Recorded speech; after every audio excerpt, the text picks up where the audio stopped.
Here's Paddy's latest offer. It's 2 up, you win. For all Premier League and La Liga matches, we'll pay out immediately if the team you back goes 2 goals up. Not available in shops. T&C supply. 18+. Gambleware.co.uk. Welcome back to the Racing Post Football Postcast. I'm sure there'll be plenty of sore heads on January the 1st, Sunday. And two decent games. Watford Spurs, Arsenal Palace. We'll tackle the Watford game with Harry the Hornet, I'm sure, on show once again. I'm not sure he'll be quite in the headlines as he was last week. But Adrian, you got a show for us there? Yeah, so Watford are 9-2, the draw 13-5, and Tottenham are 7-10. And Spurs, prior to their win at Southampton, had failed to win their last 5 away matches. You see them getting a result at Watford? Yeah, they looked pretty good last night, barring Harry Kane's penalty. The rest of it looked quite good. Went behind early on to it, but from a set piece. Yeah, I can. I like Watford, but yeah, you've got to fancy Spurs really. Henry, for you, Isaac, Right, success the way, might be lining up for Watford. Yeah. I mean, the way Spurs have been going, if Harry the Hornet goes down in this game, they'll probably get a penalty out of it somehow. But yeah, I found it really hard to find a bet. I think Spurs are probably a bit short, so I'd go for under 2.5 goals. Walton-Zari's probably under a little bit of pressure at Watford now. I mean, they only got a draw against Palace and they were beaten by Sunderland before that. And the lineup he picked for Palace was quite uninspiring. I mean, there was only one up front. Troy Deeney was on the bench. He come on to get the penalty to get the equaliser, but it was a pretty uninspiring lineup that he put out that day. So he is under pressure to get a bit of a result, and they have got attacking players to cause Spurs problems. But I think because of that pressure, he's going to look to try and keep it tight, and maybe it might take Spurs a while to break them down. If they can keep it 0-0 half time, I think under 2.5 goals would be the way to go. But like I said, I thought it was quite a difficult match to find a bet in, to be honest. Yeah, they have set up quite negative a few times this season. Mark, Watford, do you think they'll do the same? I'm not so sure. I was looking at both teams to score. I mean, for all that Watford, maybe don't play the best football, they're one of the worst teams I've seen this season for a lot of it. They seem to pick up points in sort of the matches that are not on TV, because when they're on TV, they're not the best. But, I mean, they've scored in 8 of their 9 at home, and you consider that was against Arsenal, Manchester United and Chelsea they've scored against. Their only clean sheet, though, came against Hull. So I was looking at both teams to score. From Tottenham's point of view, they've got a massive game against Chelsea coming up on Wednesday. I wonder if Pochettino might try and cheat a little bit in terms of team selection and hold something back. Already got Kyle Walker and Jan Vertonghen suspended, so that's 2 of the back 4. Alderweireld seems to have the same virus that I've got at the moment. That kept him out of the Southampton match. So I'm not sure it's going to be Tottenham's best defensive setup in play. If he does decide to make 1 or 2 little changes, maybe Wanyama arrest, something like that, Watford may be able to score. I wouldn't be backing Tottenham at the prices, just because I'm slightly concerned at what team he's going to pick. For that reason, I'll go both teams to score. Both teams to score, Adrian? What show with Paddy Power? Both teams to score for Watford Tottenham is 8-13. Or sorry, no, they're 8-11.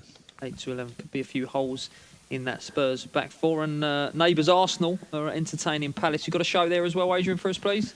Yeah, so Arsenal are 1-3, Palace are 9-5, and the draw is 17-4. Sorry, Palace are 9-1. 9-1. Yeah. Right. Henry, your side Arsenal should be a steamroller job, do we think? I think they might put on a few Palace here. So my idea of bet was be Alex Iwobi to score at any time. Alex Oxlade-Chamberlain is out for this game. Theo Walcott's a slight doubt, so every chance Iwobi's going to start. And if he does, Palace have only conceded 1 clean sheet this season. I mean, Arsenal have got so many players to cause them problems, and Palace's back 4 of Joel Ward, Damien Delaney, Scott Dann, Martin Kelly just looks, unideal defence for Arsenal to with their mobility and their pace to cause them so many problems. And Iwobi scored against Basel in the Champions League. He scored at home against Stoke. He gets into forward areas. He gets himself on. He probably should have scored quite a few more goals this season. So yeah, he'd be my idea of a decent price at any time scorer. You fancy a pasting as well for Palace? Yeah, I think Arsenal could easily put 3 or 4 on them here. It's a handicap as well. Mark, for you, No, the Big Sam factor. Yeah, I mean the Big Sam factor is a big factor. I thought they played really well at Watford. I mean, if Benteke scores the penalty, it's game over. I think they barely give up a chance apart from the penalty. And Allardyce previously, particularly when he was at Bolton, he used to like ruffling Arsene Wenger's feathers, didn't he? He put it. I don't know if I'm brave enough to go double chance, but maybe, Palace plus 1.5 on the handicap, Arsenal to win by 1 goal, maybe could be better ways into this one. Arsenal struggled and laboured, if you like, against Bournemouth, against Stoke, against West Brom, against Swansea. They drew with Middlesbrough. I don't think we've seen them really. But against Burnley away from home, took a handball goal in injury time to win it. I just don't think we're seeing Arsenal, destroying teams at the moment. This is a hectic time for everybody. The one thing that would concern me is Palace have got some sort of more winnable games coming up.